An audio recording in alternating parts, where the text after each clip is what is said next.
We are back with another video. We're gonna be checking out how strong is Minecraft Steve. Minecraft Steve. When thinking of the strongest characters in gaming, Kratos. there's one you'd least expect. Within the world of Minecraft, where imagination is strength, but Steve's strength is beyond imagination, the builder of worlds and the world itself.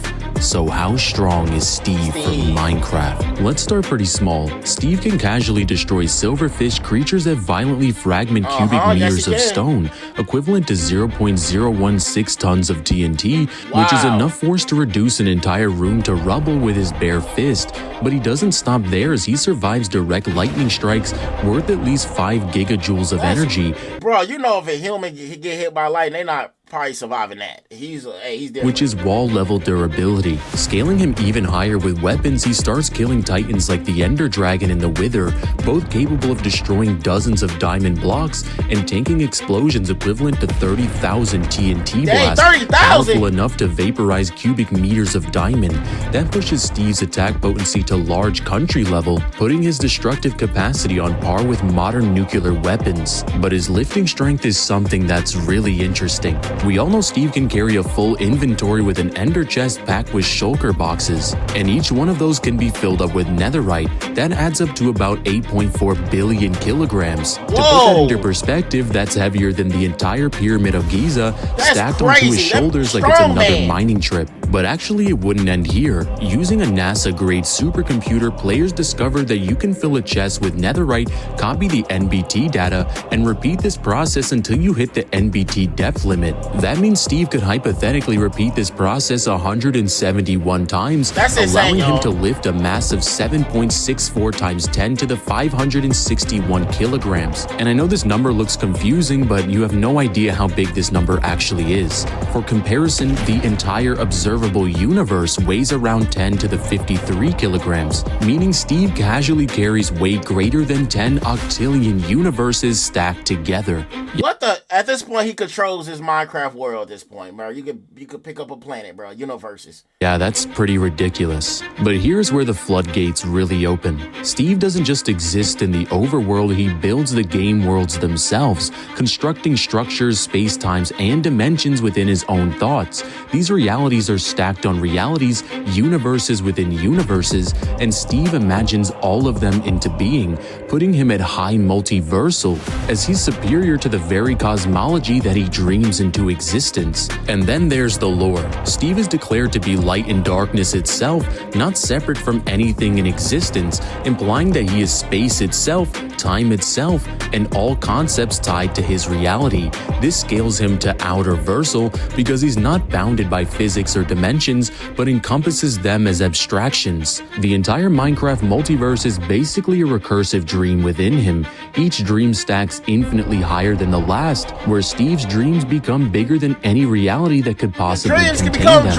As for speed, on the surface, Steve dodges arrows moving at 420 meters a second, making him supersonic without any equipment. Potions like swiftness will get him even faster, letting him outrun Olympic sprinters by magnitudes. On blue ice, he blitzes at 72 meters a second, and with enchantments like soul speed and depth strider, he's able to break hundreds of meters per second range, placing him at subsonic to supersonic movement. But Steve's true speed is supersonic movement. I didn't even know he was that fast, bro. Isn't bounded to human physics. Through code manipulation, potion stacking, and attribute amplification, Steve is able to achieve infinite speed. Existing beyond finite measurement, at the highest cosmological level, his speed becomes irrelevant because time, motion, causality themselves are mere toys to his existence. Physically, his striking power starts at wall level, shattering through stone and tanking lightning. With equipment, he scales to country level, rivaling war machines and nuclear devastation. But once you acknowledge that his damage is infinite, he directly scales to his higher dimensional existence. Steve's striking strength ascends to high multiversal plus, and at the peak of the cosmology where his fists don't swing in a whirl without structure, reality itself breaks, as his punches are literally conceptual that break through the fabric of space, time, and abstraction. In terms of durability, barehanded, Steve survives gassed fireballs and charged creeper explosions, building to wall-level attacks. With his armor, he's able built to withstand dragon fire and wither blast, capable of plowing through diamond structures, scaling him to country-level durability. But his durability is almost irrelevant here because Steve is functionally unkillable, as he has type 1 through 9 immortality, ranging from biological regeneration to conceptual invulnerability. Even if his existence is erased on an abstract level, Steve regenerates, scaling his healing factor beyond gods themselves. Regenerate themselves beyond gods itself? He can't die, bro. Combine this with his respawn mechanic and death becomes an inconvenience, not an end. Steve doesn't sleep, he doesn't fatigue, and he doesn't stop. He can wander deserts for days, mine through infinite caverns, and fight endlessly as long as he has food. In creative mode, stamina itself becomes I think he needs food though, but he can't die basically. But do you really need food? relevant. He's inexhaustible, moving with the endurance of a god whose very essence sustains him.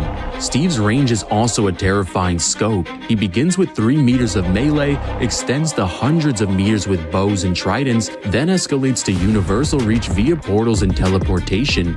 At his highest, his range becomes irrelevant because he doesn't attack within space, he attacks as space itself. And here's where Steve leaves the mortal plane entirely. His arsenal is ridiculous. He has weapon mastery as he can create and wield any weapon imaginable, genius intelligence as he constructs complex redstone technology and multiverse-spanning structures, stealth mastery as he can ambush enemies unseen, and you can even argue omnipresence as he's described as the universe itself, embodying light, darkness, time, and space. He has immortality types 1 through 9 from biological survival to conceptual resurrection. He has reality warping as he removes entire creations from existence, bending reality to his will. He has a non-corporeal form as his avatars are merely projections and his true being is beyond form. He has homing attacks that overwhelms his enemies with a barrage of projectiles. He has acausality as he's unbounded by cause and effect, ridiculous regeneration as he restores himself even from existence erasure, durability negation as potions and enchantments bypass conventional defense. He has teleportation and summoning via commands, eggs, and the codes of creation itself, non-physical interaction as he fights entities without form like Vex. He has flight via creative mode scaling up to true flight beyond physics, conceptual and causality manipulation as he alters abstractions and causality itself. He can also dimensionally travel as he traverses through infinite realms without any effort, and information manipulation as he sees through the very code of his universe. He has many more abilities, but these are just the ones that I thought were most important. So to recap, Steve can shatter stones with his fist, tank dragon fire and creeper explosions, and carry a weight greater than 10 octillion universes. He moves from supersonic speeds all the way up to infinite motion, regenerates even after his existence is erased, and at his peak he can dream entire outerversal cosmologies into being. Overall, Steve would scale from high multiversal to outer that man can dream to reality. He can make anything his dreams come true, y'all. With infinite to irrelevant speed. And shout out to Hans and Constantine who dropped $270 to sponsor this video. I hope you guys enjoyed it. In the end, Steve was just an ordinary miner who began with wooden tools only to rise as the very embodiment of light, darkness, space, and time. From carrying pyramids in his pocket to dreaming entire multiverses into being, Steve proves that Minecraft was never just a game of blocks and layer. It was the story of a god disguised as a player. What's up guys, it's Divine. If you guys enjoyed this video, make sure you guys like and subscribe and hit that notification bell so you never miss an upload. And if you want to sponsor a video just like this one, I have my Cash App linked in the description where you can sponsor your very own video. And make sure you guys go check out the Discord where you can hang out with me and Kazi and we'll teach you how to make content just like this, or you can just chill with the rest of the community. But let me know down in the comments what you guys thought of this video and how strong do you think Steve from Minecraft really is. And put a diamond emoji in the comments if you made it this far in the video, so I know that you watched to the end. And go in the description and check out the music that was used for this video. Of course, it's always a banger. And just like always, tell me down in the comments out of the countless characters that you know, who can defeat the god of Minecraft, Steve. I don't know who can defeat him. I don't know. Put in the comment section, who do you know that can defeat Steve? That was crazy. This man can lift up universes, make his own reality. That was crazy. I had to watch this video. I ain't gonna lie, I ain't feeling the best. Rainy, get well. I'm feeling a little sick, y'all, but I had to watch this banger, y'all. So hit the like button, please subscribe. I know y'all see me wiping my nose and all that during the reaction, but hey, we had to watch the video. So I love y'all. See y'all next video. Peace.